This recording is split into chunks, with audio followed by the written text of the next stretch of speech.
Hello everyone and welcome to today's video. Now today we talk about now the challenges as they have been officially been announced. Yeah, sorry if I'm a bit late to the party, I'll be honest. Let's just say I have a lot of exams going on, so apologies for that. But let's just get right into it. So obviously, the introduction of the VCT Challenges 2024 has officially been released.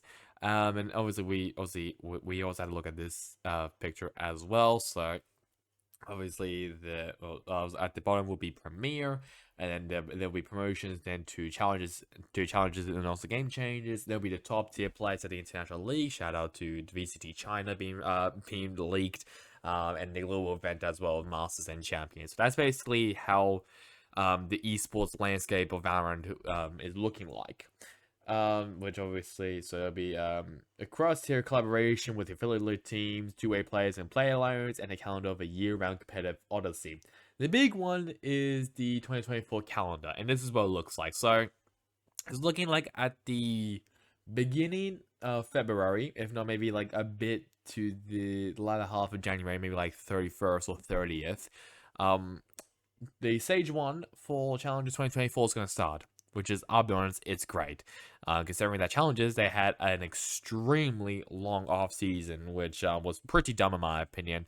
But luckily, this is a good stepping stone, I shall say, for the challenges in Valorant. And then in midway through April, if not maybe like latter half, maybe around, I don't know, 16th, maybe 16th of April, we're gonna have the playoffs.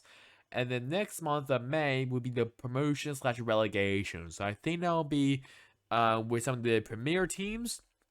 They will have the chance to be promoted. Well, I'm guessing maybe like the top two from each region, or top four maybe. I'm not really too sure. Who are at like the bottom of the standings will be relegated, and they have also another chance to go back up to stage 2, which will begin part way through mid-May, so maybe around 18th, maybe 18th of May, I'm guessing, right over here, which goes all the way through June now to July, and then we're gonna have once again a little break, and then we're gonna have the playoffs once again, maybe around like the 20th or 21st maybe of July.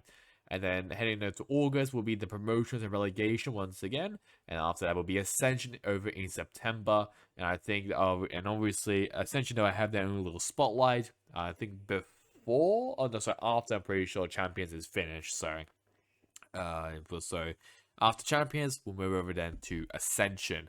However, this is actually a bit new, and this is what I quite like about this, is that immediately after Ascension, the 2025 season will start, and that will go through from October to December, maybe to January, possibly. But this is a great thing. I mean, especially as well, considering that Ascension it ends very, very early. At least we're gonna have a lot more Valorant to watch, and obviously for the pro players as well, especially they can play. Not really too sure what's gonna happen with the tier 1 scene. I don't think there's gonna be anything after Champions, so they're gonna have a very, very long break. However, at least there's gonna be some tier 2 being played, and teams can obviously pick up players and stuff. But obviously the big ones, obviously, yes, for the start of Challenges in January, most leagues will operate open qualifiers, while some will welcome back familiar teams from the 2023 season. Each stage will be in the playoffs, celebrating the best of the season's teams. Specific information for each region, so each league will be rolling out via regional channels. Next year, we'll introduce the first promotion relegation event between the challenges and the premier teams at the end of stage 1. In the event, premier teams will fight through a bracket for the chance to compete against the challenger teams and win that spot in stage 2 of the challenger season.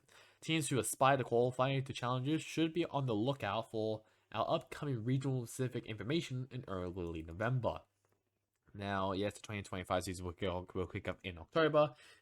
This early start date will help us minimize gaps in the calendar, while giving Ascension winners enough time to prepare for the start of international leagues.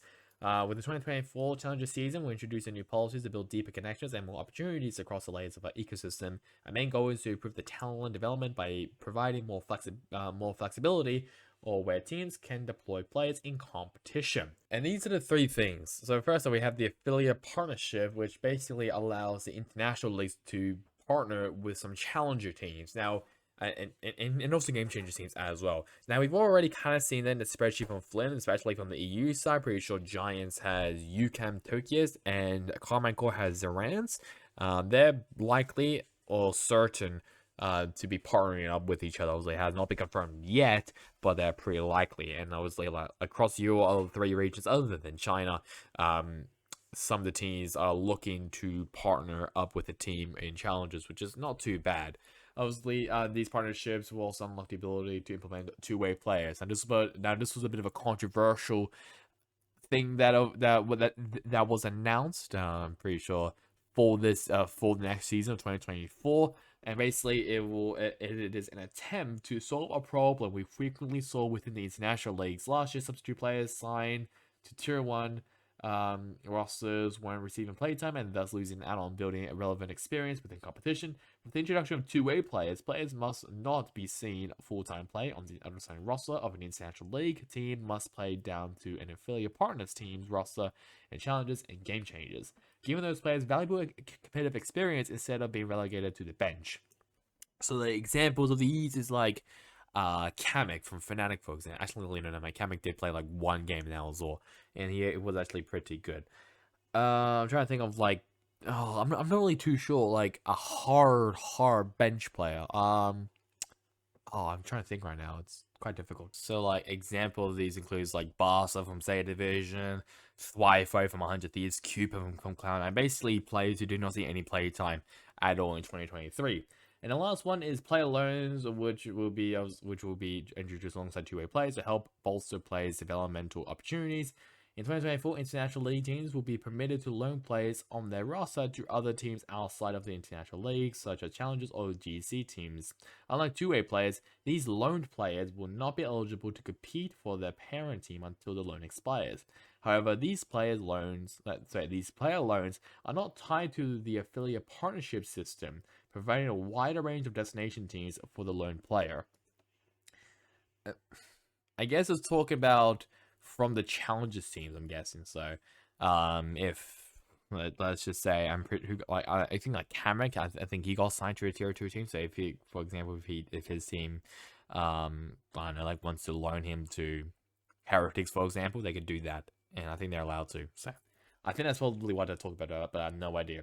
He's also in the map as well of each of the regions for all 3 regions. So the Americas have like North America, Brazil, Latin America, North and South. And the EMEA will have Eastern Europe, Turkey, Spain, Italy, Portugal, Northern Europe, Dash, MENA, and France. And then in Pacific, we have Japan, Korea, Thailand, Indonesia, Vietnam, Chinese Taipei/Hong Kong, Malaysia, Singapore, Philippines, Oceania, and South Asia.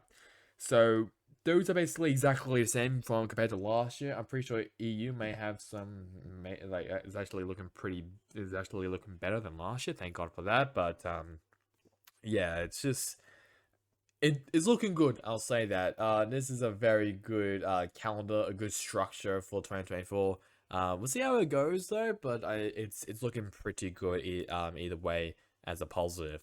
So I would like you now to like, comment, and subscribe. It would really help me, especially in this channel as well. I'm trying to reach that goal, obviously, to get 190 subscribers. If not 200 by the end of this year. But that's really about it for me. I'll leave a link to this down in the description below so you can read it for yourself. But that's really about it for me. Hope you guys enjoyed it. Catch you guys next time in the next one. Goodbye.